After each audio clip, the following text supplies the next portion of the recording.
जीव कहता जंतुरुवाच तस्योपशन्नमवितुम जगदिच्छयात् नाना तनोर्भुवि चलच्चरणारविंदम सोहम ब्रजामि शरणम रकुतो भयम में येने दृशी गतिरदर्श सतोनुरूपा। हे प्रभु, मैं बड़ा अधम हूं। ये ज्ञान भगवान की तरफ से गर्भस्थ शिशु को होता है। देखो, स्वयं वो इतना कष्ट पा रहा है, फिर जब आप गर्भ हत्या करते हैं तो आपका पाप कितना बड़ा होगा सोचो। सब माताओं से विनय है, संयम से रहो, सावधान रहो। ये हत्या ऐसी नहीं कि तुम्हारे दान पुण्य से क्षमा हो जाएगी। ये जो भ्रूण हत्या है, गर्भ हत्या है, बहुत बड़ा पाप है। आप लोग अज्ञान के कारण इसको ध्यान नहीं देते, इसे खिलवाड़ समझते हो। कितना ज्ञान है।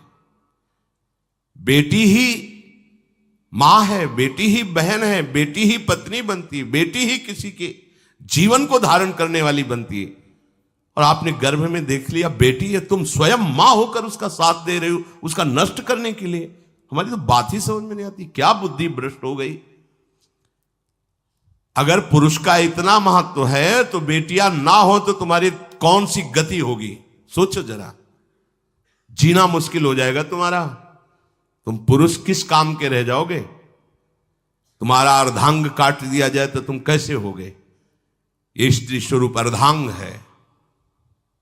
जिस घर में मां बहन नहीं है, स्त्री स्वरूप नहीं, श्मशान जैसा वो होता है।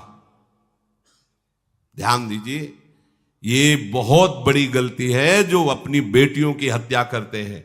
और ये वो पाप है जो अक्षम्य अपराध है। स्त्री हत्या करना शास्त्रों में बहुत बड़ा पाप कहा गया है। फिर वो तो बच्चा है, बिल्कुल नहीं।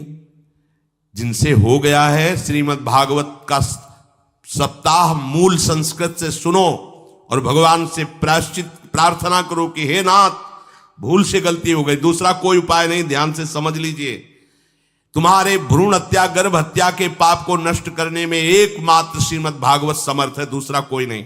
कोई दान पुण्य तीर्थ स्नान तुम्हें क्षमा नहीं कर पाएगा। यह ऐसा महापाप है। अगर हृदय में जलन करके और मूल संस्कृत के द्वारा पूरी 7 दिन में भागवत श्रवण की जाए नियम से, तो भागवत समर्थ है, इस हत्या के पाप से भी आपको मुक्त कर देगी। जिनके ऐसे हत्या हो गई हो करवा लो, नहीं तो बुद्धि आगे भ्रष्ट करके तुम्हें हरि गुरु से विमुख कर देगा। ये पाप ऐसा नहीं कि तुम्हें 2-4 माला घुमाने से क्षमा हो जाएगा। ये महत अपराध है।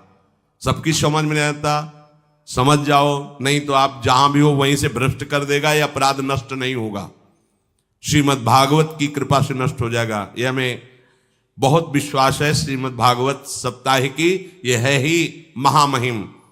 प्रेत योनि को प्राप्त धुंधकारी को सीधे भगवत पार्षद स्वरूप देकर परम पद में आरूढ़ कर दिया। केवल 7 दिन की मूल संस्कृत एक भी श्लोक नहीं छूटना चाहिए। अगर सप्ताहिकी का पारायण हो तो इस भ्रूण हत्या गर्भ हत्या से भी निवृत्ति मिल जाए।